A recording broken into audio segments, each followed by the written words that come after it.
and today we're going to be talking about 13 the musical. What a show. Yeah, it is a show. I've had thoughts about it this week that I've not thought about 13 since I was 13, and then I thought about it this week and was like, that was a thing. I mean, I think about it every so often because of the Ariana Grande of it all. Yeah. Which I think is the only reason why anyone else still thinks about it to this day. Yeah, it had like a really iconic cast. Yeah, like, and I was like, people just still talk about it. I was looking at it and I was like, okay, the casting and the fact that Jason Robert Brown was there are the only two things people still think about. Apart from that, it's like, oh yeah, that happened. Anyway, we have some news. Big news. Massive news for this podcast. Our tireless campaigning we've got on our way, we've won. This was all us just sat around begging, pleading, doing anything we can to get this happening. We are of course talking about the fact that the West End, how do I phrase this? There's a West End recording of Hadestown, apparently. It's happened. It's coming out, it's coming soon. We think that they've recorded something. Again, they literally just said like everyone begging for a recording on like social media and then like coming soon. To me, I think it is a full recording. We were having a debate earlier about whether or not it's a full recording or whether or not it's just like sections or selections. Like I could just see them doing I could see them cutting stuff like Gathering Storm. My thought is they'll do what a lot of West End recordings do, which is just combine the interludes with the songs. Yeah. So instead of like the wait for me intro of like, hey, look, the big artiste. That's what it's called. It's called Hey Big Artiste. Yeah. Instead of that being its own song, you would have a song titled Wait for Me, and it would open with Hey Big Artiste. And I could also see them doing the same, yeah, and then All I've Ever Known in spite of herself would just become All I've Ever Known. Yeah, and fucking, is it Wait for Me Reprise that also has an interlude before it? Maybe. Because it's you'll be able to walk, but not how you planned. Yeah, it won't be hand in hand. You won't be hand in hand. Is that? I'm trying to figure out if that is on the one. I think it. I don't know. It could go either way. But I'm trying to figure out if it's a Wait for Me Reprise interlude or like interlude reprise. Yeah, Wait for Me if you want to walk out of hell. Yes. Or walk out of Hadestown. Now, obviously, I wouldn't care. I was literally just saying that because Hadestown is such a long show and it's all sung through, I do worry that they're not going to do every song. The only thing I could really see them like properly cutting, and I really hope they don't, Paper's instrumental. Yeah. And Epic 3 They Danced. Yeah, but I love Epic 3 They Danced. We all love Epic 3 They Danced. You know what? If I'm in the mood, Papers really hits. But my thing is, Epic 3 They Danced. Epic 3 They Danced. It's also just an interlude. It's just Epic 3, so they could just shove it in there. It's just Hermes has a bit of like he talks a bit at the beginning. You know what they did? They danced. Obviously this the thing with Papers is Papers is one song. And then it's like Papers intro. Just an interlude. It's called Papers, You're Not From Around Here, son. Yeah. Papers instrumental into Nothing Changes. Yeah. And then I wonder how Hadestown has become my most listened to album. Well, my second most listened to album of the year. It's because of all those interludes. It racks up the streams. But it's only like 2 hours long because it is sung through. Yeah. But like oh my God, I'm gonna go through this bit by bit. It's my third most listened to album overall. Jesus. Like of all time. Anyway, the Wind Blows is its own song. Come Home With Me is its own song. Wedding Song is its own song.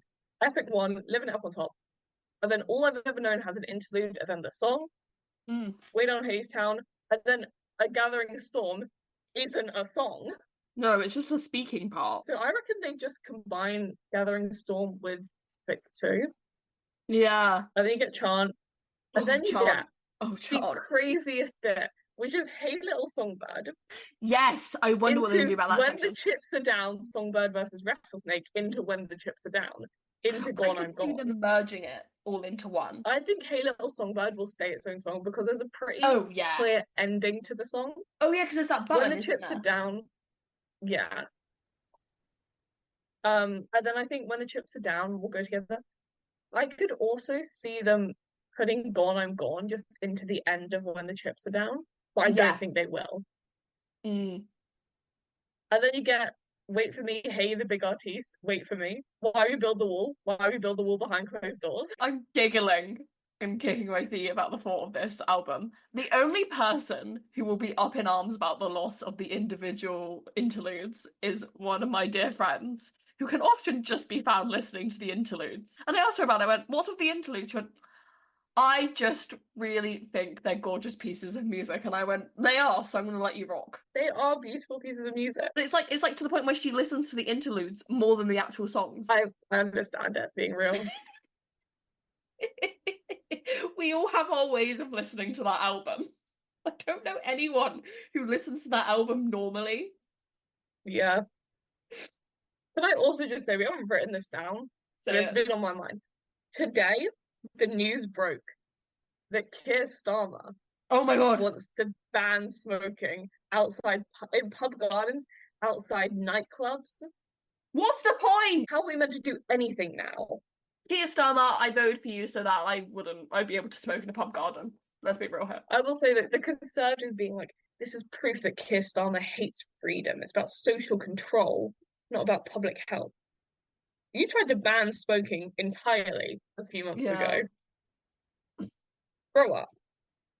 You guys are just sad you didn't think of this earlier. Like, objectively, probably good. The bill is a good idea. I understand the bill completely, but as someone who would like to sit in a pub garden and have a cigarette or two, it's annoying. Like, that's fun. Like, I get the idea of it's like, well, people who don't smoke or people who are like, what's the, like, if you're Asthmatic. likely asthmatic, people who are more likely to get like lung cancer and so have to avoid it more. People who've had Just lung transplants. had lung transplants, even people who have quit smoking and are trying not to relapse. Mm. Like, I understand that there is like a long list of reasons why it is a good idea to ban it, Mm. but it's also just like I enjoy it. Yeah, someone leave me alone, yeah. Like, are they going to get rid of? I haven't fully read the bill. I just saw the headline. Have they said whether or not they're going to ban smoking areas in clubs? I'm not sure. Because surely, if it's a designated area, that'll be harder to get rid of. Yeah, yeah. I feel like it might also be banning like smoking areas. What am I meant to do at the club then? Okay, I found an article saying how it would work. I don't think it's mentioned the club. It's just pubs and football stadiums, which does kind of make sense. I just saw someone say, save us, Angela Rayner, save us." Which is, it's true. Why is Angela Rayner letting this happen? Anyway, any last words on smoking being taken away from us? It's stupid. It is stupid. Like, as a nation, we do love a cigarette after a couple drinks. Anyway, the curious case of Benjamin Button did flash mobs for people arriving in London from Cornwall. Is the show set in Cornwall? Was that the I thought, don't or think was so. it just there are trains arriving from Cornwall at the moment? Let's flash mob them. I actually have no idea. I just know they did like a flash mob. I've seen the video. I thought there might be a connection, or is it just for shits and gigs? I think it was just for fun. Interesting. I would be interested to see this, because it's meant to be very good, and it does like the actor musician thing where they're all playing their own instruments, which I enjoy. Mm. Now, this is another big thing for UK culture. People have been acting very normally about this. No mental breakdowns were had on the internet over this. We are, of course, talking about the Oasis reunion. I'm so excited for it. I'm not going to go, probably. I would go if I had a ticket. However, getting those tickets is going to be really hard. Yeah. However, the reactions people have been having online of making up imaginary 20-year-old girls that are going to take their tickets is very funny. And also I do enjoy, I saw it going around on Twitter. Someone published like the betting odds of like them breaking up before the tour has even started. Yeah. I realized this as well because a stupid fucking video of this podcast came up on my For You page, Yeah. which it often does. And it is just constantly times Esme will be saying something really interesting and like really deep. And then there's like a 2 second pause, and then I go, yeah. Yeah. But it's like, I can't even just say something because Esme can't just keep talking for ages and ages. Oh, I can. I can. She can, but it feels like bad for me to just sit here and not say anything because Esme already does all the research and then reads it all out. And I'm just like, huh, yeah, Yeah. okay. So I feel the need to like have some input. But often I don't have anything to say except, yeah. Yeah. Oasis It reunion sounds happening. so stupid. Like every time I hear it, I'm like, now say Come up with a something. point. Like have an idea. Have an original thought, I beg of you. I have been thinking about your original point last week, about if there is ever a Love Never Dies of Next to Normal. Well, exactly. I've been thinking about that phrase all week. Just Love Never Dies of Next to. But it like you understand the concept of Oh, it. I Like understand the concept of it completely. not a sequel to a No, show, no. but specifically a sequel that retcons everything from the original.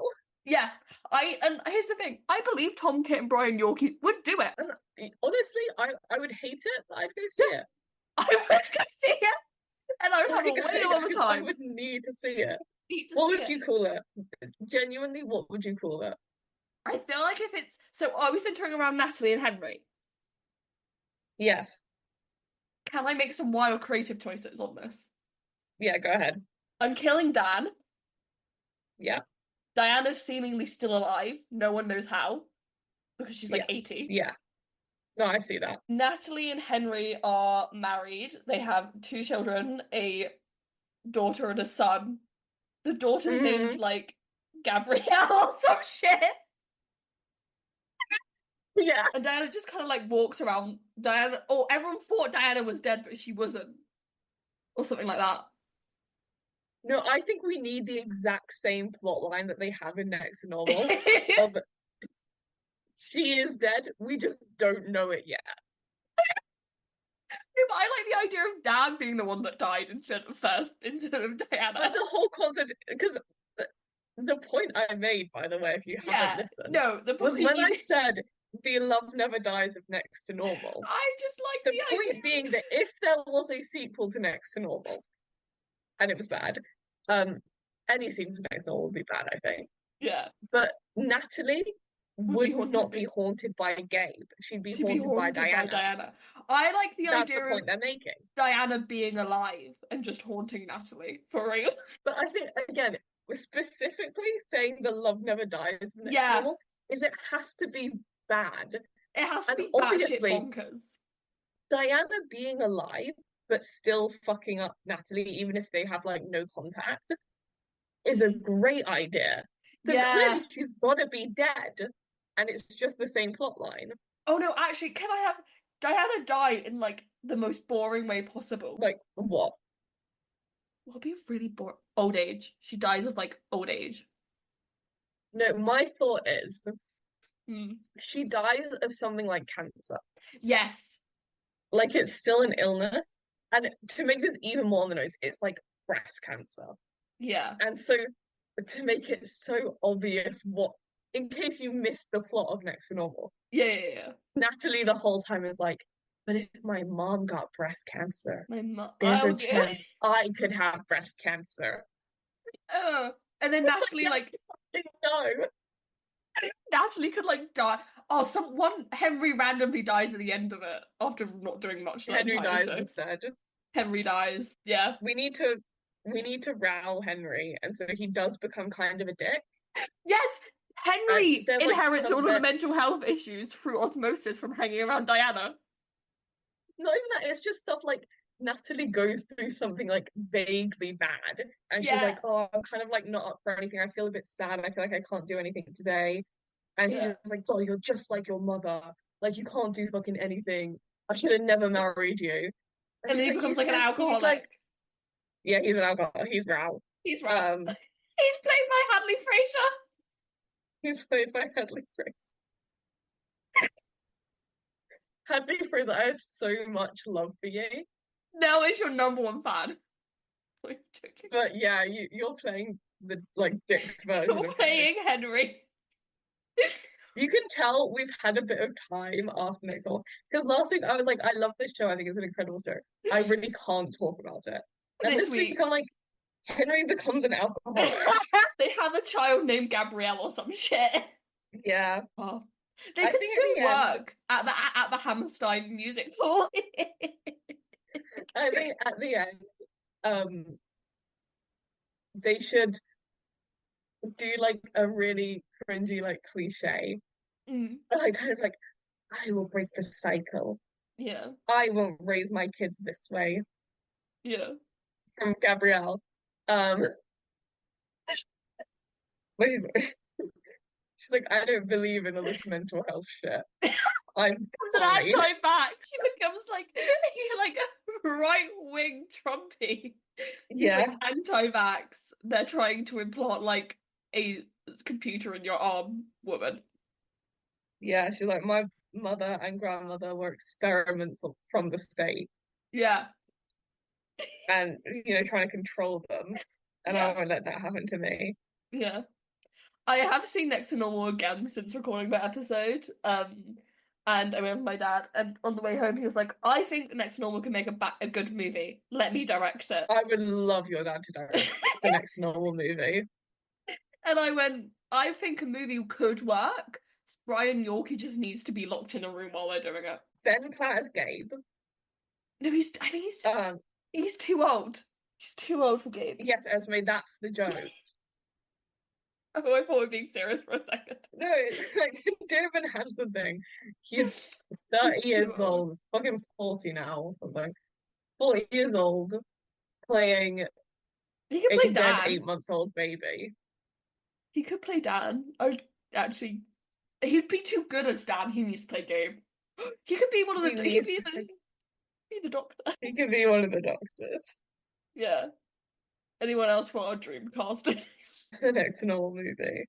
The Next Normal. We can't keep joking about this because Next Normal is like a good musical. And if we start joking about it, I'm gonna be like, I should listen to this. No, we can't listen to it. Oh, I can't listen to it. Waitress, the movie to be released on UK streaming platforms. Have they said which streaming platform? They probably did. I didn't really read it. No, the headline. I'm gonna check now because UK would mean not like a Netflix or an Apple TV. It would mean like a Now TV kind of thing. Oh, it's going to Amazon Prime or Apple. Oh, sure. Just only in the UK. Fun. I'm glad we get it and America doesn't.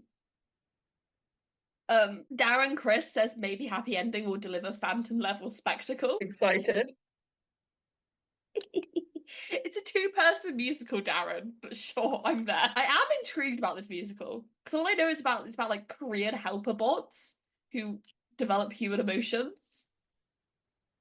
And it sounds like a weird enough premise for me to be interested. Cast for the Les Mis Arena tour was announced. It looks great. If it was coming anywhere near me, I would go see it. Don't get me wrong. I believe that I would love to see Les Mis done in a concert setting so that way I can cheer all my favourite music moments. Like when Paris starts, I genuinely feel like cheering because I know it's about to get really good. Like when At the End of the Day starts, I feel like I should be able to rise up from my chair and start cheering. So this is like the ideal situation for me to be seeing Les Mis in. But it's only doing like a couple of UK dates, so they're all kind of far. Hadestown, their new cast for the UK has started. I have not heard any bootlegs, I promise. I'm sure I'll be back at the Lyric Theatre at some point to see the new cast, and I'm sure they're great. I'm excited to see them. Yeah, I have seen a bootleg of Epic Free. It sounds good. I'll see if I can find it and send it to you. And this just announced as we were talking, spelling bee cast for the Kennedy Center, which I kind of forgot was happening. And then like I see a collection of names and I'm like, what show are all of these people going to be in? And then I find out it's spelling bee and I'm like, oh yeah, makes sense. So they are doing. So who wait, that makes no sense. Yeah, Beanie Feldstein as Logan. I'm not even going to attempt to say Logan's last name. Noah Galvin as Leaf Coney Bear. Alex Joseph Grayson as Mitch Mahoney. Karen Killam as the vice principal. Kevin McHale as William Parfait. And they've got two people as Oliver Ostrowski. Interesting. But no, crazy cast. Very intrigued to see it. Anyway, we're talking about 13 the musical. We've got real art to discuss. So 13 the musical is a musical with music and lyrics by Jason Robert Brown and a book by Dan Eilish and Robert Horn. At this point, Jason Robert Brown was known best for writing The Last 5 Years and Parade, which are... I was struggling with how to describe, like, the two of them compared to 13, so I just came out of, like, important and, like, lofty, if that makes sense. Yeah. They're very... I think the best way to describe... They're very grand stories. Yes. I said, like also... Parade... big concept, or, like, important, if that makes sense. Yeah. Like, even though The Last 5 Years is focused... Or I guess both of them are focused in on, like, a very small group of people. The concepts they're talking about are pretty like deep and pretty widely known. You know, like being in a failing relationship is a very like it's a big fear for a lot of people. It's something that a lot of people are aware of. Yeah, and it also like gets into like the nooks and crannies of it and like each of them's like individuals. Like it gets so deep into the minds of Jamie and Kathy to the point where you're like, whoa, this is a deep exploration of the human person. Yeah, it's very much like, can a person ever truly like love another person when both of you are fucked up and everyone is fucked up? Yeah. Like, you're never going to be perfect. Can you ever actually be in love with someone? And I guess this is something that I realized like a month after recording The Last 5 Years episode. Yeah. But I think that like starting at opposite ends of the relationship is basically like, how can you get in a relationship when you know this is how you're going to end up? Yes. Like, you know you're both going to be heartbroken. You know, like, you're going to hate each other. How can you get in a relationship when you know that's going to happen? Like, it's that kind of thing. And then with Parade, it's, again, focused on a pretty small group of people, but it's, in layman's terms, as a very, very, very simply, it's about discrimination. Yes, 100%. Like, if we had to boil it down to what it's about, word. Which is a, like, big topic. It's a, like, cutting topic. I think I've had this said recently, but, like, words like important and other words, big, like, words that mean quite a lot are often used quite a lot in theatre nowadays and just thrown around. Like, they're nothing. Yeah.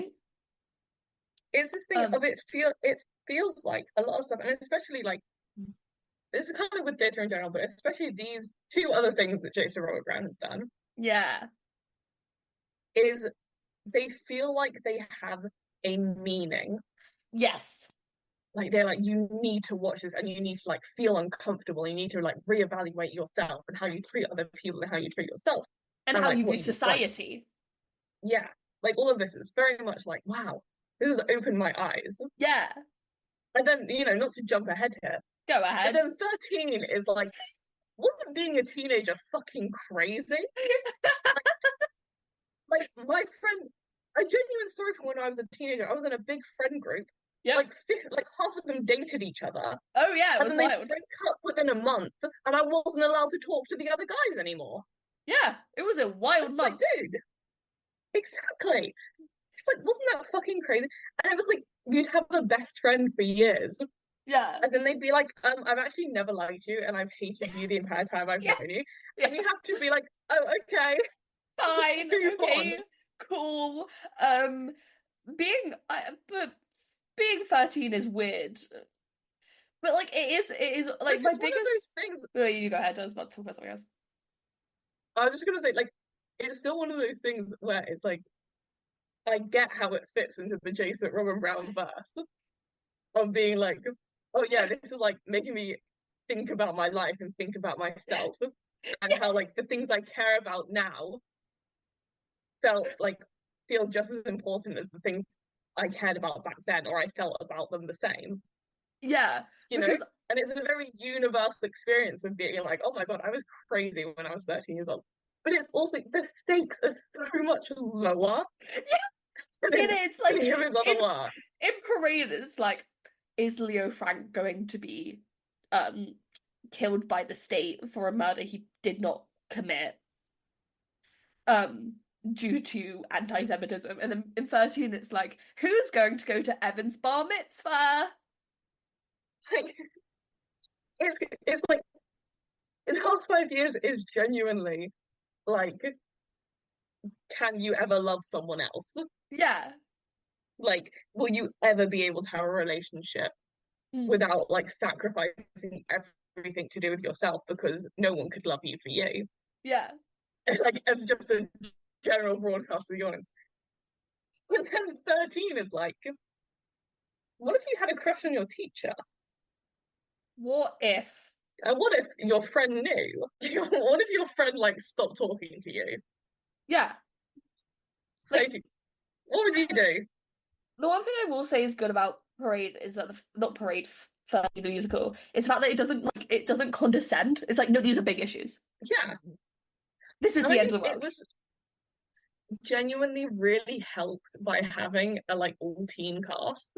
I will get into that all teen cast Because because I if found you something think of else on like that. any other show that has kids I mean, playing kids in it, they're all kind of deep. Like Matilda is a yeah, pretty deep show. Um, yeah. even Parade like did have some children in it because they have like a younger person playing like Mary yeah, Hagan and her friends. a pretty deep show to Oh say the yeah, least. Even Caroline, something like School of Rock, Caroline mm, will change, I guess. Annie, they are orphans. Annie. There was another one I was thinking of. Like The Lion King, I get as kids.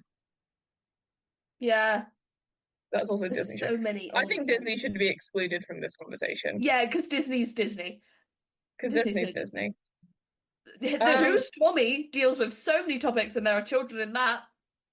yeah, like genuinely, there is even a lot of these shows aren't like really about kids.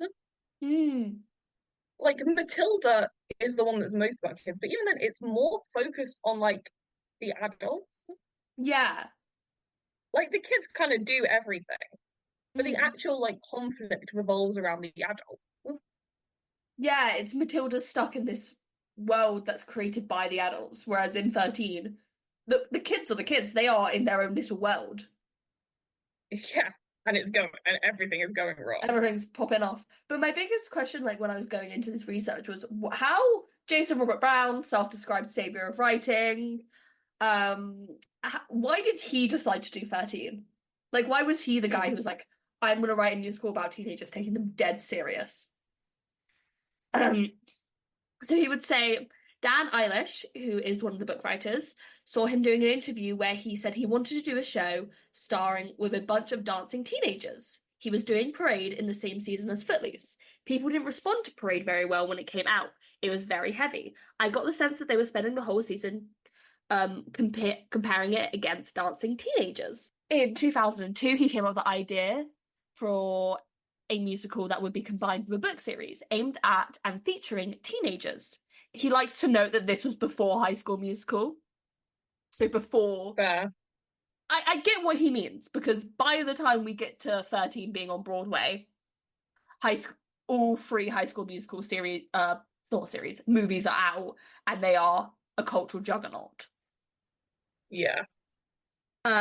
About the idea of turning 13 and someone trying to make sense of an utterly chaotic life. I thought of 6 characters, all of them fairly archetypal, but some with a quirky twist, and put them in a anonymous Midwestern suburb. I started to determine the ways they'd interact. When I was 13, I felt utterly alone.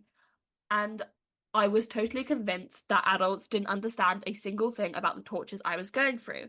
I thought that the best way to reflect that feeling in a theatrical setting was in a theatrical setting and keeping the adults off stage entirely. Have the whole show performed by 13-year-olds, 13 of them. Let them define the world that they live in and the rules they use to tell the story. Dan Eilish, the book writer, when he was approached about this, was like, "I sure, Jason," because Dan Eilish would originally be like, "Hey, I've written a book about 30. I want to collaborate with you on a novel about 13-year-olds," and Dan was like, "No, I don't like your story. How about my idea and let's make it a musical." With him saying, "The book didn't interest me much, but I liked the tone of Dan's writing and the way he created an believable and funny teenage characters. So I showed him my Scholastic pitch because he did pitch it to publishers, like his original idea in 2002. To see if he'd be interested in collaborating with me to turn this story about a New York kid having his bar mitzvah in the Midwest into a full-blown musical. He was willing to give it a shot, and we started meeting every couple of days to flesh out the story and the general shape of the show." He would say in 2002 that the book was not good, but he wanted to do something with him saying, "If you're working on something with me, I have an idea about what to come up with a show that has nothing but 13-year-olds in it." And Dan was like, "Sure, that sounds fun." I love reading Jason Robert Brown in interviews. He's crazy. He's so funny. The thing that I'm learning about theatre people is that they can be so entertaining when reading them in articles. Yeah. Like, I am currently reading a whole entire book about Broadway in the 70s and 80s, and so far it's just been landlord squabbles pretty much, but they are so such weird characters that it makes it entertaining. So he hadn't finished writing a draft of the first number of the show until March 2004, 10 months after they'd had that first meeting. And after he wrote that, structurally and musically and lyrically, it's gone almost unchanged. He then went on to write 36 songs for 13 over the course of its development that didn't include some of the very large characters into existing songs. In 2004, Jason would have a young girl sing "That's What It Means to Be a Friend in LA" on the same year. They would take it to a performing arts camp, which he spent most of his summers at as a teenager, where they would do the first reading, where they would like workshop the ideas of the show. Then they would take it to the basement of Lincoln Center, where they had only written 30 minutes of the show at that point, but he wanted some kids in the room and find out whether or not what they were writing felt authentic before they digged any deeper. And at that point, they would get a workshop of the show in Los Angeles in 2006. They found 13 kids for the cast. And for the first time, they had a teen band, which Jason felt like was crucial for the sound and feel of the show. So that's one key aspect of 13 that I didn't know, is that like throughout all of the major productions, so like LA and then Connecticut and then Broadway, they had like teenagers playing in the band. Which is really impressive because Jason Robert Brown music is notoriously a bitch to play. Yeah. So based on the success of that workshop, Goodspeed, they would get their first production in LA. And it was the first, in December of 2006, it was the first time a paying audience saw any version of 13, and the only review I could find was from Talking Broadway, which is like an infamous early 2000s Broadway message board. I think they started a bit before that in the 90s. There's a fascinating Wait in the Wings video talking about how it basically caused Seussical to go up in flames. With like it's an actual review, it wasn't just a message board that I got this review from. With them saying about it. With a certain amount of trepidation, I went into the world premiere production of 13 at the Mark Tepper Forum. Okay, sure, Jason Robert Brown one of a handful of promising young composers writing for the stage these days. But I imagine the show with its teenage cast and teenage band would be a song cycle with kids singing about wanting to get their braces off or going on their first date or the awkward or feeling awkward in their bodies or not belonging in school. And I thought, when will Jason Robert Brown stop relying on gimmicks and write another real musical? The truly stunning fact about 13 is that it's not a song cycle. It's not just a gimmick. It's a real damn musical. It happens to be about teenagers that uses, for lack of a better term, traditional casting. Now, that's not meant to, not that, now, that doesn't mean it's a particularly deep musical. It doesn't have to be. Call it this generation's answer to Grease, with an electric guitar-driven score and a friendship where the central romance would have been. I felt like that was like a fair review of 13 the musical. Yeah.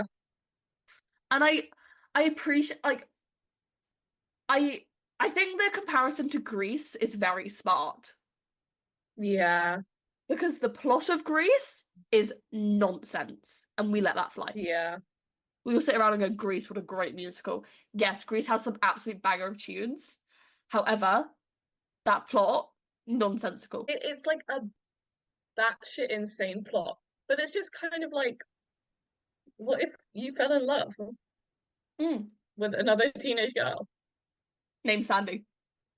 named Sandy? Like, it is like, when you think of like teen rom-coms, they're basically just the plot of Grease. Yeah, But Grease is more insane because it was just like, how do we add some songs. like songs, some And like drama to this, some like songs. spectacle. I didn't realize how weird Grease was until I saw a full production of it. I was hungover, which could have affected how I viewed it. Yeah. But I remember like talking with my friend about it during the interval. I was like, "This is really weird." And she's like, "Yeah, it was written for schools to perform. That's why there's so many goddamn songs. That's why every character has a song." Yeah. And I was like, "Oh, okay." And we allow Grease to run on the West End and have many Broadway revivals. So all I'm saying is bring back 13. I think there was a thing as well I saw, which I might be making up, Mm. but it was like saying that Grease was written as a parody, which is Yeah. why partly it's so insane. Well, yeah, because it was written in the 70s, but it's set in the 50s.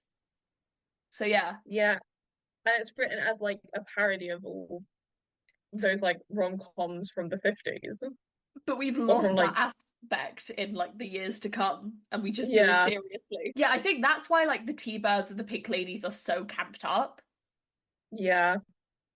But I think it's kind of the thing of it's meant to be like you're a kind of 20, 30-year-old Mm, and you go and see the show and it's like, oh my God, is this what we were like in high school?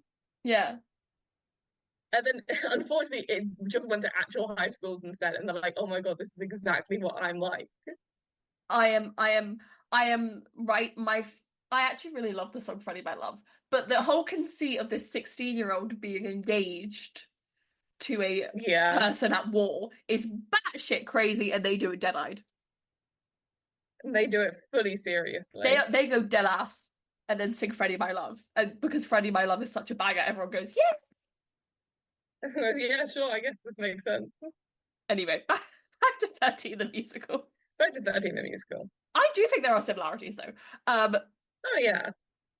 Bob Boyett came to see the show at the Tepper. He contributed enhancement money and asked them immediately if he could produce the show on Broadway. There'd be a lot of changes that he wanted to make, and there were a lot of things that Dan and Jason wanted to fix.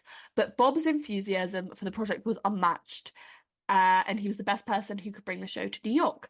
First, Bob wanted an entirely new creative team. Some of his reasoning made sense, some were arbitrary, and ultimately, we could all see that a fresh set of eyes might be helpful in bringing the show to a better place creatively. So, armed with our new director, Jerry Sams, we set out rebuilding his show from the ground up. I would like to just say, shout out to Jason Robert Brown for chronicling his life on his blog. Yeah. It makes my life We love very a self-obsessed king. You and Andy Yeah. will not stop gabbing. My icons. Because any episode with a mention of you two in it, I'm like we know what we're entertained. saying. I'm entertained. I know Jason Robert Brown has penned a memoir somewhere. I have no confirmation of this, just a deep gut feeling. One of his favorite days of the 13 development was a very private reading in December 2007. One day he asked a group of adult actors to read the latest drafts of the script so we could hear it out loud without going through the casting process of finding more kids. Yeah, that's also a thing with 13. When doing it professionally, you've got to find like 13 children to fill all these roles, which I Who think can was the sing and act. It's hard. no, but keep it up on like a here's a new Jason Brown song, learn it in half an hour, that kind of thing. Yeah. And it's also, I guess, for the time, Mm. you didn't have a ton of like good audition songs for this kind of thing. And also it was the thing of like you couldn't go on TikTok and search like teenagers singing in like a weird, creepy way and be like, do you want to come do my workshop of 13, the musical? Like, yeah, like it was kind of either you had already been in something somehow, and so they knew you, Yeah. or you got lucky and saw there was a casting notice, Mm. and so turned up and auditioned. Yeah.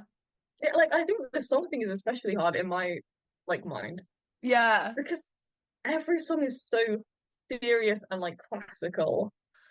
Mm. Then on the other side of that as well, you can't do something from, oh my God, what had even come out before this? I'm gonna look. You couldn't do like your thoroughly for they would have to be singing adult songs. That's something like you couldn't do something like Avenue Q, which had Mm-mm. come out, which is probably the most modern kind of thing. I bet you some of them were singing Wicked in those rooms. Wicked, One I person in can guarantee. particular, one Yep, person in particular. yep. Let's move on.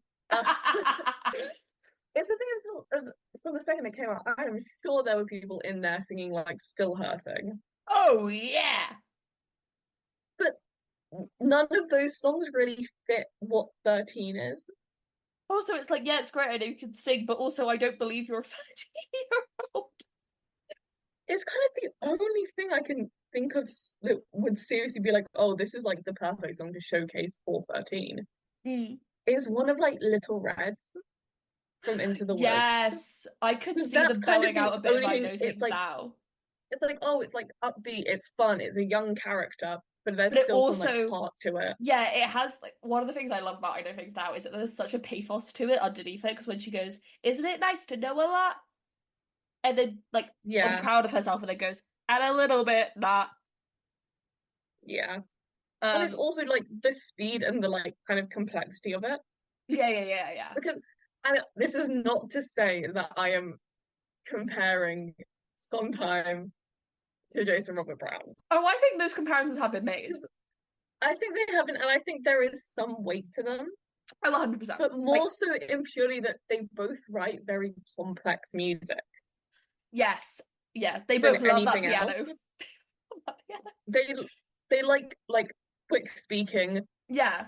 that's still being sung, like tongue twisters, Mm. and they like all their music to have like a message to it. Hmm. Um, and genuinely, like I'm trying to think of any other song. I would love to know what each of those kids sung. Maybe something from Joseph. I was also thinking, like, if they wanted a short enough cut, they could have done something from Millie. They could have done like, what's that opening song? Simple Choice, Nothing More, Not for the Life of Me. The opening of that. Yeah, I guess my only, and this is just my thought, and this is maybe as well like hindsight, but it's like 13 is a pretty like contemporary musical in its sound. Oh yeah, it was right on the money. That like I feel like it would be a bad choice. But it's just again like if I was to go in an audition for 13 today, Yeah, there's a lot of things where I'm like, why wouldn't you go with something from like Legally Blonde, Legally which Blonde has a similar sound, didn't exist. but that it didn't exist yet. You couldn't even go in there about I'll be Mama Who Bore Me. Exactly. It was rough. It was a rough time for those children. I bet you they sung a lot of Annie. Annie, Annie for sure. So then they would, they put the reading together, they had the interest of investors, and then they came back to the board to cast a whole new group of kids to start the journey to Broadway. They would see hundreds of kids in New York and LA from all over the place.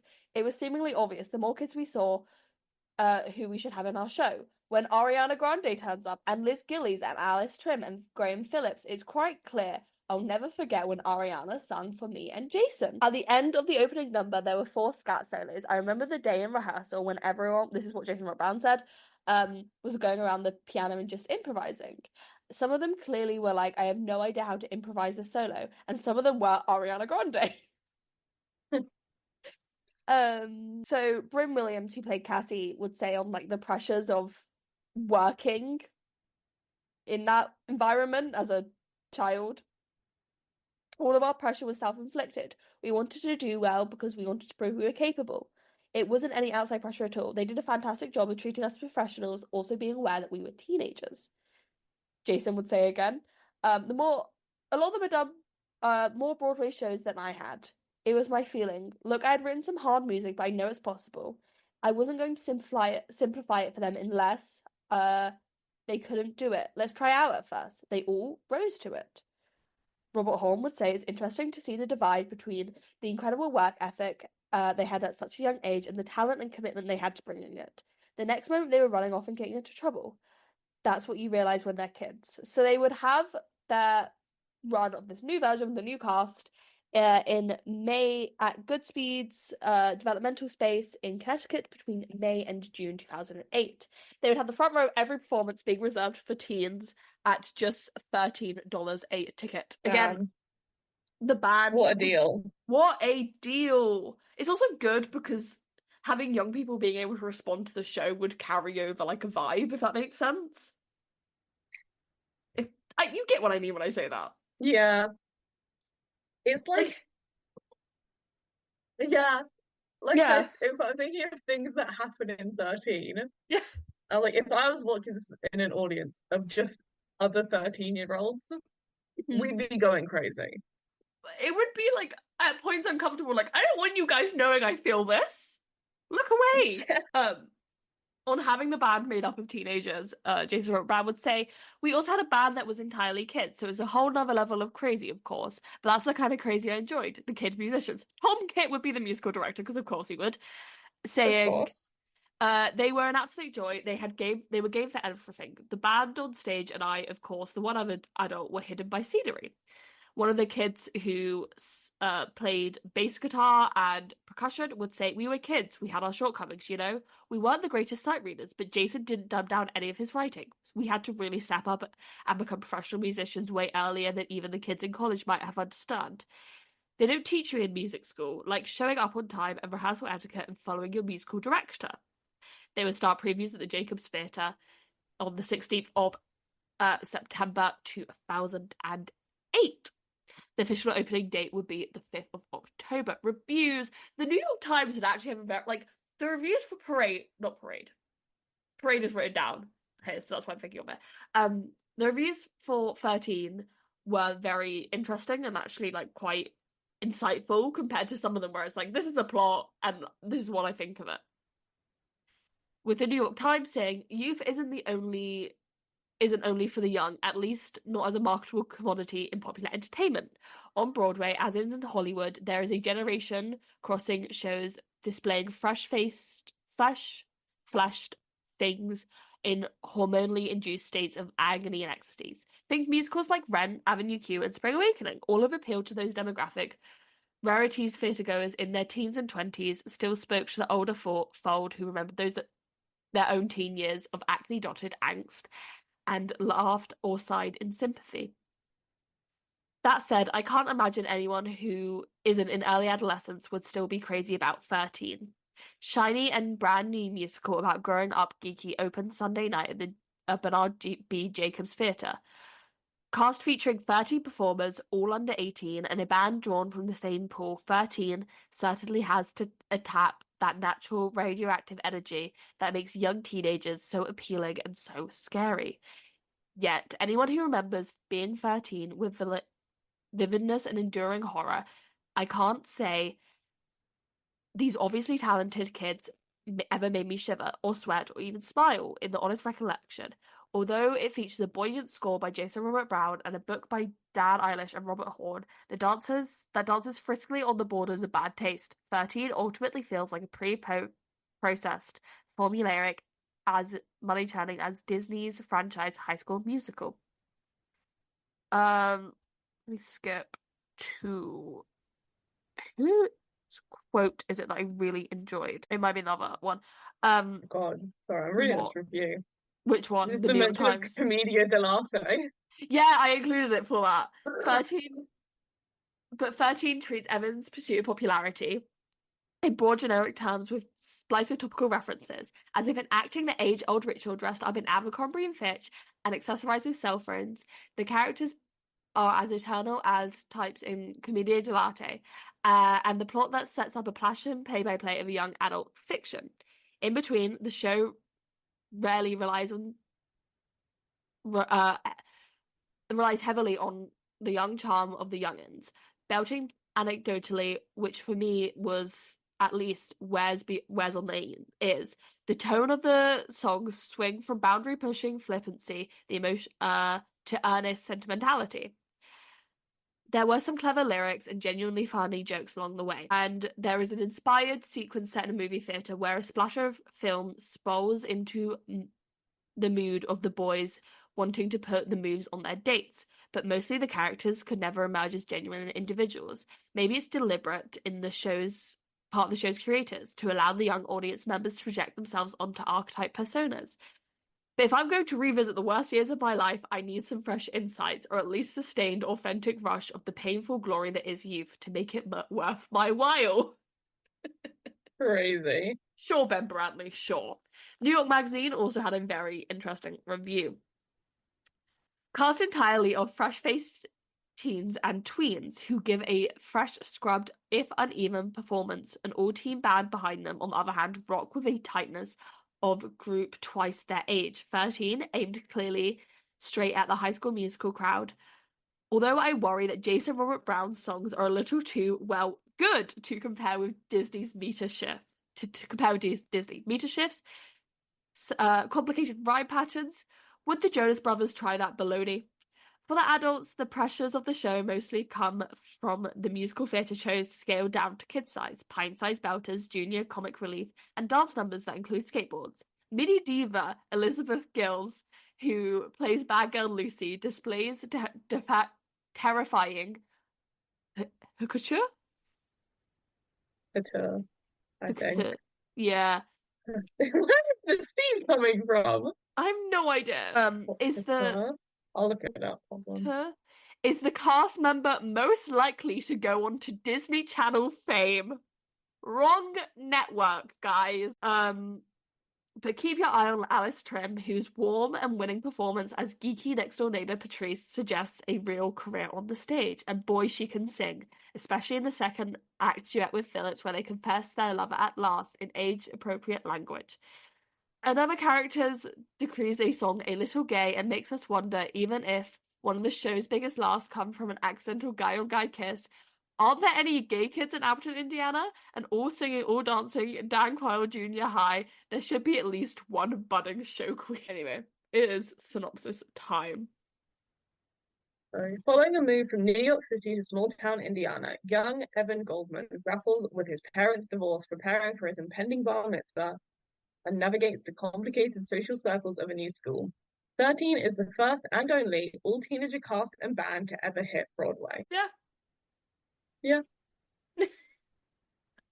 I think there's not a ton to say on 13. I think it's really cool that it is an all-teen cast.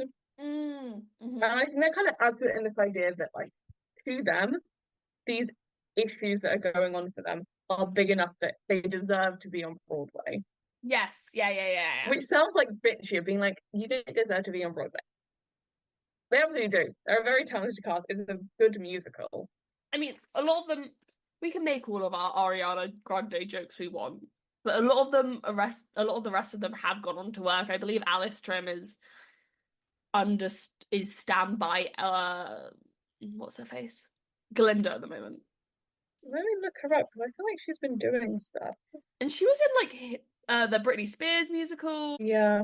Let me see. She performed the role of Kim McAfee in the Broadway revival of Bye Bye Birdie. She's currently pursuing a degree in psychology from Stanford. That's crazy. She joined the Broadway cast of Wicked in 2021. as a Yeah. standby for the role of Glinda, and made her Glinda debut on December 25th, 2021. Oh my God, that's crazy. She's done a ton of regional work as well. Yeah. She was in the Prom film. Uh, She was also in an episode of 30 Rock, or maybe more than one episode of 30 Rock. 30 Rock had a lot of random Broadway people in. Yeah, yeah. I haven't really listened to 13 since I was 13 until this 13. week. And then I gave it a Yeah, listen and I didn't listen to much of it. I just did a couple of songs. What songs did I do? I did the opening number, which I will say still really does slap. Like the harmonies and the way yeah, it's performed is great. Lamest Place in the World is a great song. yeah, Hey Kendra makes me smile because it's just so dumb. But it's how teenage boys talk. Because I remember when I was younger, some of the boys did the Hey Kendra bit in like a showcase or something, and we loved it. And so it always makes me smile. And then That's What It Means to Be a Friend, I always thought was in Act Two. I don't know why, but in my yeah. brain, it's an Act Two song, like in its construction and what it's saying. I think it is, it would make sense in an actual song. I think it's just a bit of everything she's saying never goes further than, and then on the first day of school, he pretends like he doesn't know you. Yeah, I mean, it's still an absolutely amazing song. It's honestly one of my favorite songs, like, ever. It's just such a good song. Let me pull up the lyrics to this actually, because it's also like the way a teenager would A talk. friend's not a creep, a cheap little phony creep or a jerk trying to make a deal. Friend is a person who most of all cares about what you feel. Like, it's very basic lyrics. It's basic platitudes, Like, but it's how the bit that 13 makes year me olds think talk. of you, Esme. A friend sends notes back and forth all day and doesn't care that you can't spell. You have to put up with so many bad spelling mistakes. A friend knows you've got a crush on a teacher, but a friend would never tell. A friend's outside waiting the minute you both hear the bell. And if your heart is always breaking because the See, world is just not fair, when you're at your that's worst, your friend's the first one there. that's the part of 13 he gets right. Just this deep angst that these teenagers are in. But it's not like Spring Awakening angst, where it's like angst at the man and, like angst at society. It's angst at each other. They just kind of all are mean to each other all of the time, but they're all deeply insecure. Yeah, it's like this thing of everything she's saying and her examples of what it means to be a friend are really basic. It's just like when you're at school, it's someone who's nice to you. It's Yeah, someone you hang out with. yeah, It's like someone who cares about you when you're sad. It's like these aren't like complex subjects, but they no, mean a lot to hear. Like yeah, there's even stuff, it's like the second verse when it's kind of a little deeper. She's like, a friend won't smoke when she's in your room or laugh at the poems you write. A friend won't go and start kissing your brother the minute that you're out of sight. I really like the ending. I think that's a great line. Um, He doesn't know. He doesn't know what it means. He'll never know what it means to be a friend. Run and hide, Evan Goldman. I fear She ate. she ate him up. Should I tell you what else the other thought I had? Because then I did skip. Should I tell you what I skipped to? What? It can't be true. Yeah, I figured it might be. Should I tell you why? And what dawned on Why? me while I was listening to it? It's smartphone What? hour from Be More Chill. Yeah, it is. But funnier. I was like, this is actually better than smartphone hour. And that's parodying Bye Bye Birdie Telephone Hour. Yeah. But again, it's quite complex music, but it's really fun. She says she saw Kevin at And I think this is also like, you know, the amount of times I've had like a text or call, or even just someone like coming up to me when I was like, yeah, 13. like between 13 and 15, and then being like, you will never guess what happened. And then it gets so And distorted.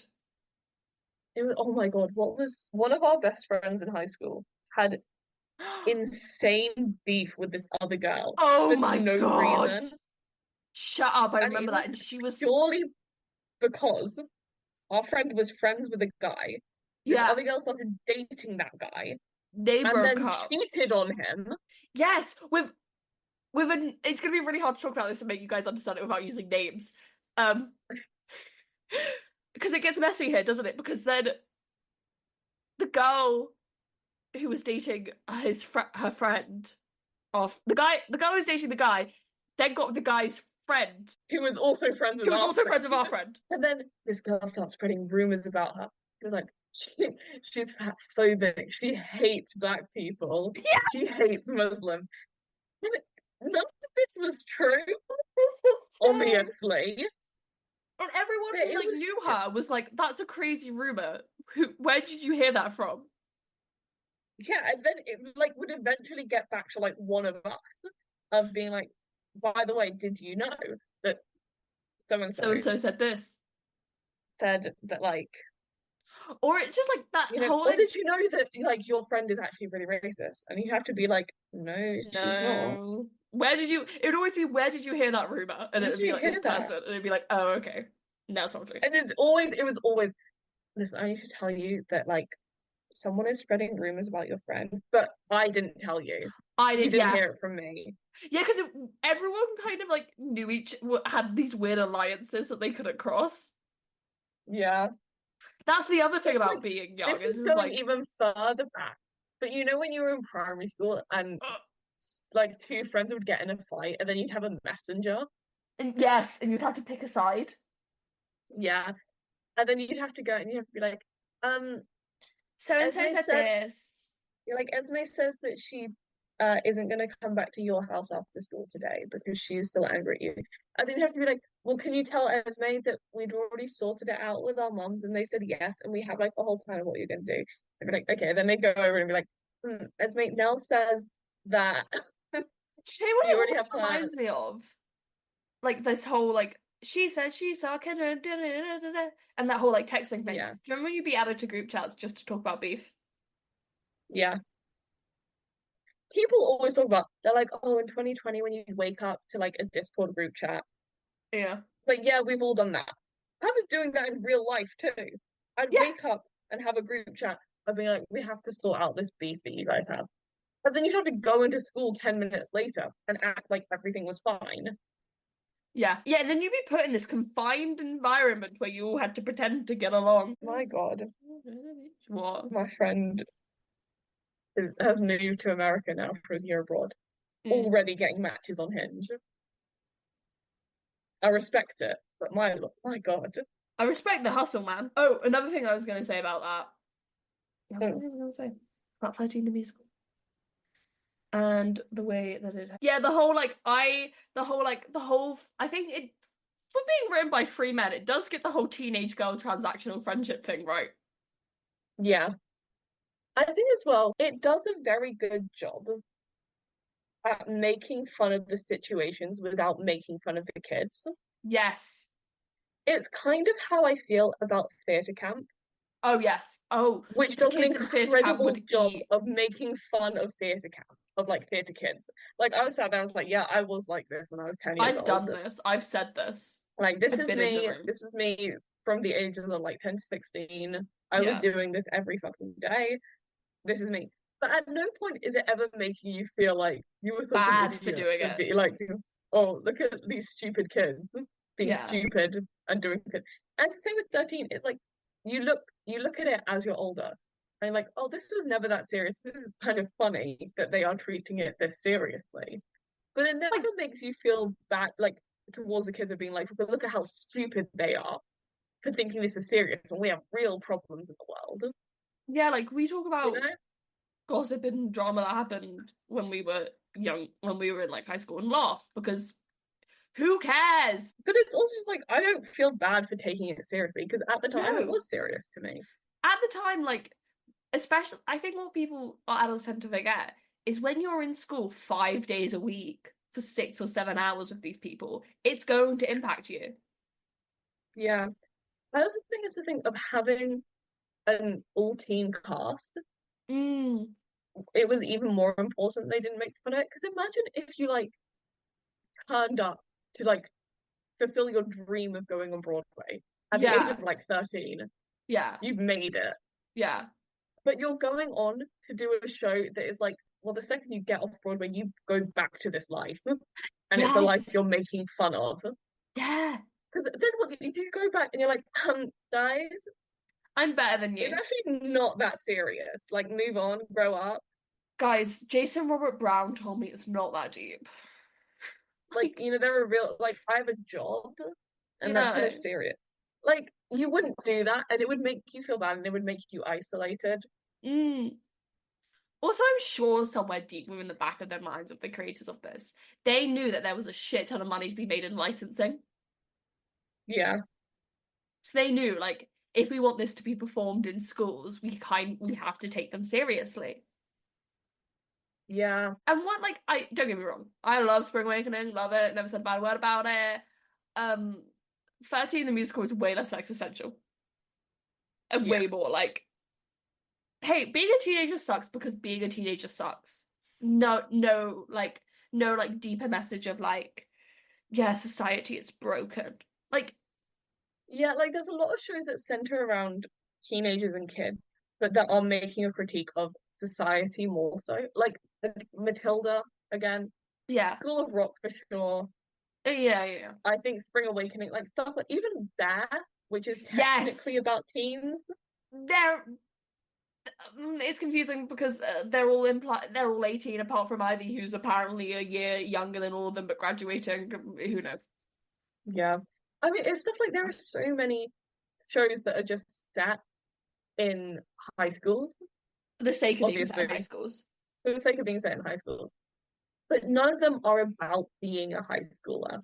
No, Being More Chill is the only one that's close, and it's but, doing the same thing that 13 did, but of being even like, then, how far, like, is it important to be popular? Let's yeah. put a kind of sillier spin on it. And what if you could take a pill that made you popular, but like, it's still kind of critiquing society, It's still one kind of critiquing of being like, society. you would give yourself up to be popular, to It's be famous. yeah, and it's still kind of critiquing society, and also it's not being as serious about it. It's being like even in like something like smartphone hour, sorry, when they're all Yeah. like calling each other and they're like this, OMG, Chloe, yeah, answer me. Well, wait, until I great tell song. you what I heard.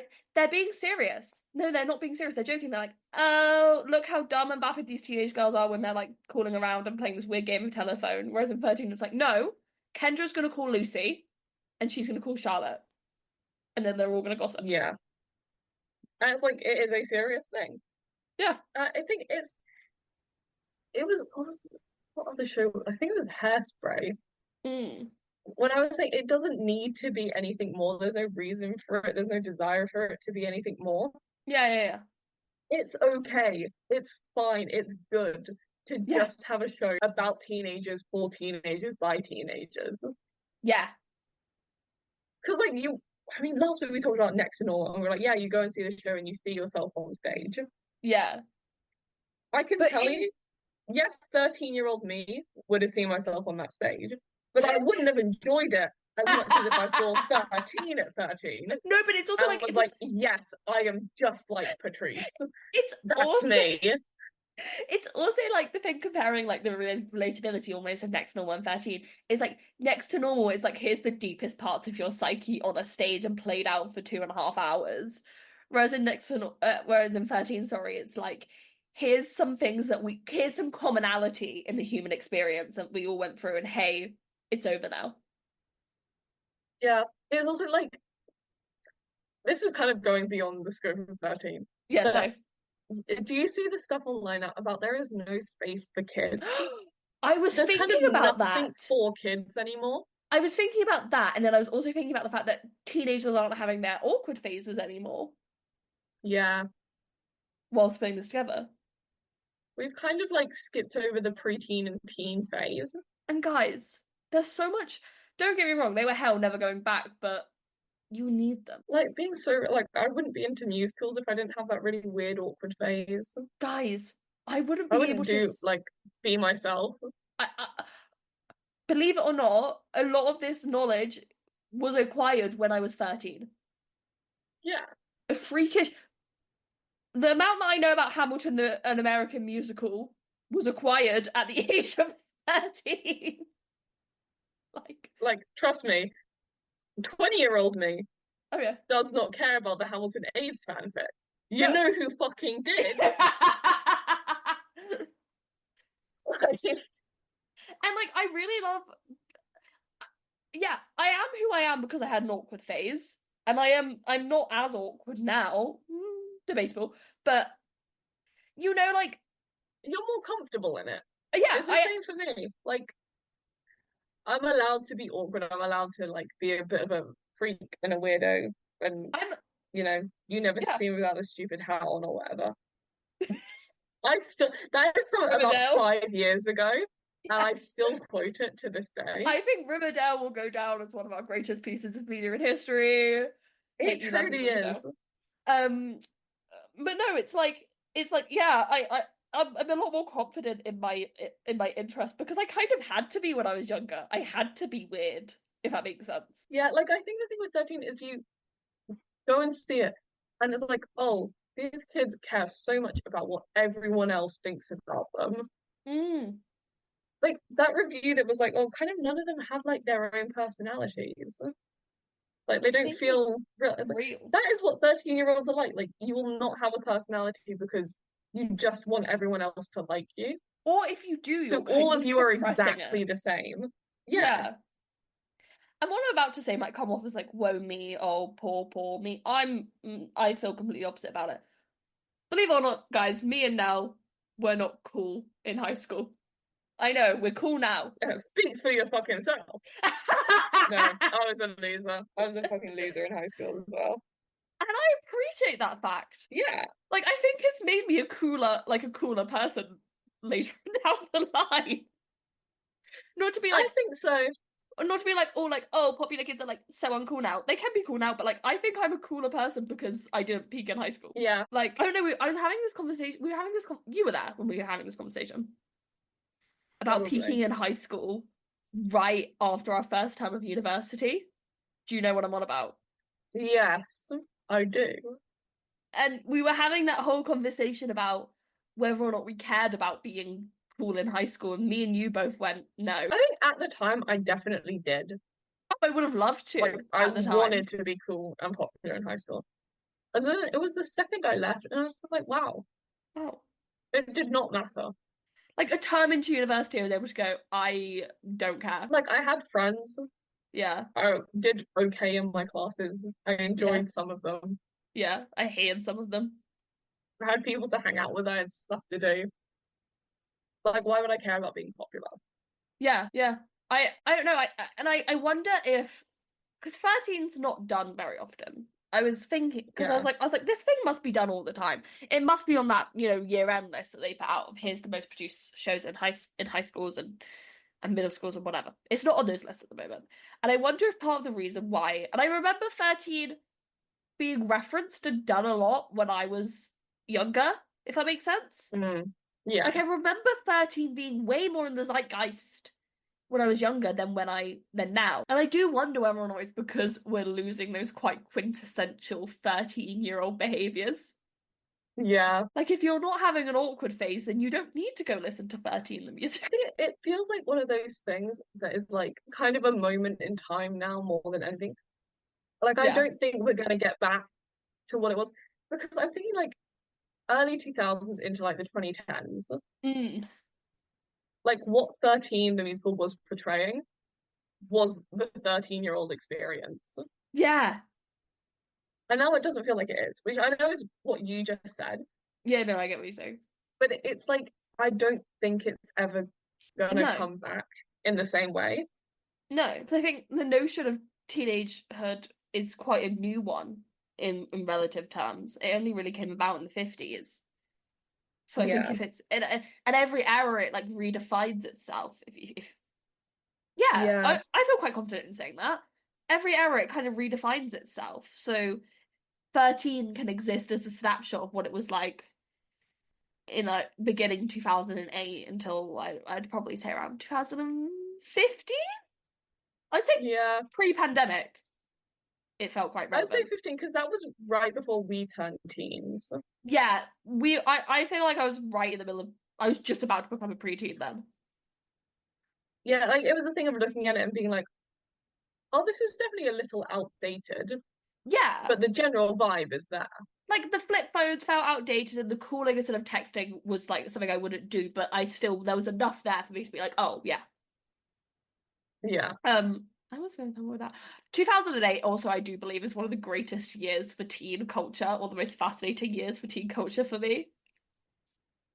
Love Yeah. 2008. You have so much going on. Talk about it for hours. So I do think it's really interesting that 13 was quite easily able to slot into the zeitgeist. Because if you were to do it now, there'd be a lot of people sat around saying, why are we doing this? Why this isn't going to make money? This isn't important. This isn't a subject worth talking about on a Broadway stage. Whereas all of the reviews were like, oh, I get it. High School Musical is the biggest grossing property in America right now. Yeah. We are having this influx of media directed at teens for the first time in ages.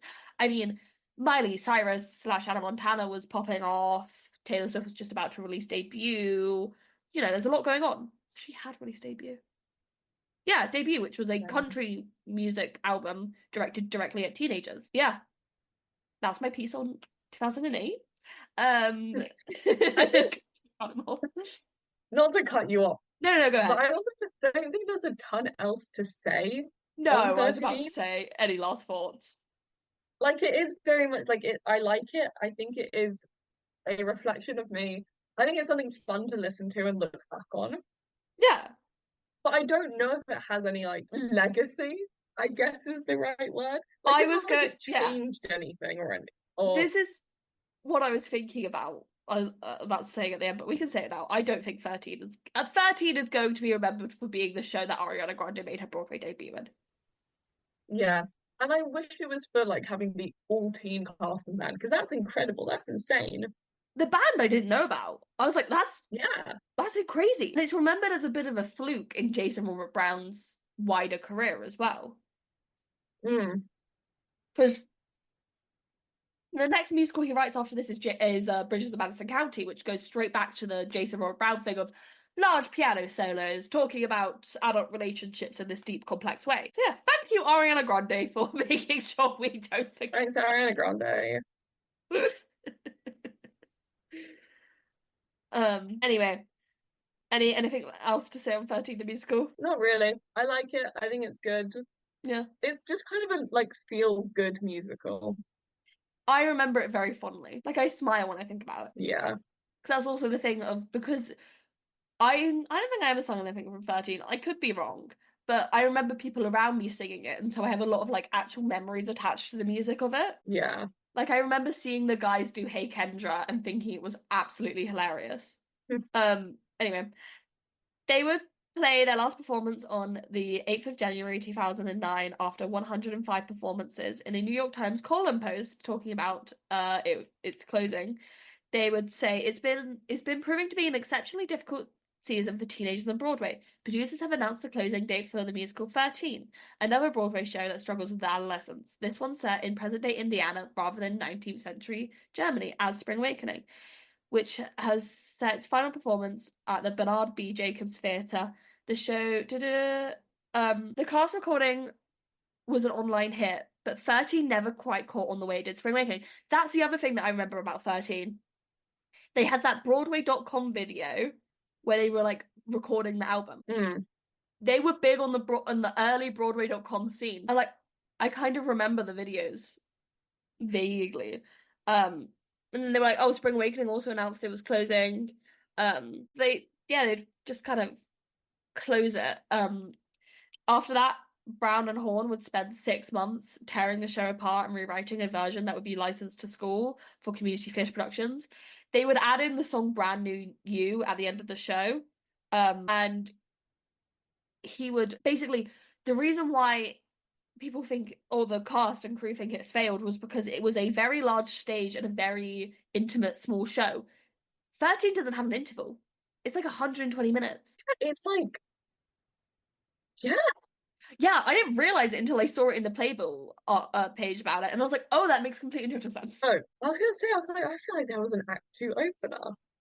It's Because definitely not, is there? no, because my people chill brain went, oh, telephone hour is the Act 2 opener. In my brain, uh, that song is the Act 2 opener, but it's not. There's not. That's And then like so close to the end. I looked at the song list because at first I was like, oh, that's what it means to be a friend is an Act 2 song, and then I was like, there's no Act 2, you idiot. But yeah, Jason Moran would tell the story about how they invited a whole bunch of kids to the dress rehearsal. It was a very young and very rowdy audience. I just remember the shrieks that the show got that night. I called my wife and I said, I think we have a hit. And I was so wrong. I wish we could have just frozen the show that night because that was the feeling I wanted. And that's the other thing of like, yes, it connects so viscerally with actual 13-year-olds and actual teenagers, but thinking about the main demographic of Broadway, especially at that time, I mean, there was a bit of a change happening, but only with certain shows, and 13-year-olds didn't exactly have the buying power to go see 13 the musical on Broadway by themselves, which would have played a role in it. Yes, they would rewrite the show, rework the show for licensing purposes. Um, it's been done all over the world with, I think the National Youth Theatre did it over here for like a couple of nights at the Lyric Theatre, and they did it at the Other Palace, which makes complete and total sense. And I think a similar model has occurred all around the world. And they would actually release a movie on Netflix. I forgot that this happened. I do always forget that there is a movie version. In 2022 to not much fanfare. Like it kind of just came and went. There is a movie version of the recording as well, huh? There's a movie version of The recording, isn't there? the Broadway production. No, the movie soundtrack. Oh yeah. I think because if 13 is like 120 minutes, it would work quite well as a movie. I've not seen it because I actually forgot that it was a movie until I sat down to do this and went, oh yeah. Yeah, there was a movie. Okay. So that's 13. Any closing thoughts? Josh Peck is in the movie. That actually seems like such a Josh Peck place to show up, actually. I'm trying to... Who Oh, he was plays he the in? rabbi. That makes sense. Yeah. Um, Final thoughts on 13. I like it. I think it's a fun musical. I Mm. think it's sad that we don't get these kind of musicals anymore, Yeah. or just kind of fun ones. Because you either get Disney for young kids, Mm. or you get the kind of like mid to late teens angst of like Yeah, Spring you Awakening, get Dear Evan Hansen, even Mean Next to Normal to some Girls. extent. Yeah, 14-year-olds, please don't listen to Next to Normal. Um, that's why I said mid to late. yeah. You have your Mean Girls, you have your Heathers, but there's nothing to really bridge that gap anymore. I get what you're saying. Yeah, and I think that's sad that we've lost that. Yeah, I think the loss of like the teenage awkward years is one of our greatest losses as a society. Truly. Bring it back. Except we can never go back because that era is over. God forbid. I'm not going back, but you can go back. But everyone else can. I'm not. Um yeah, so that was 13.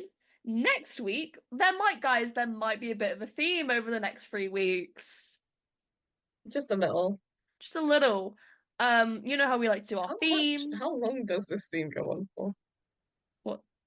Okay, yeah, literally this week, next week, and the week after. And the week after is less of to do with the theme and more to do with the date. The date, yeah. The next 2 weeks and then it's a date. But that makes sense. And it is such a good transition as well. Yeah. I was looking at it, I was like, we really planned this. And even though we are missing a week in October and we need to fill it, I'm not willing to change how good of a transition it is. Yeah.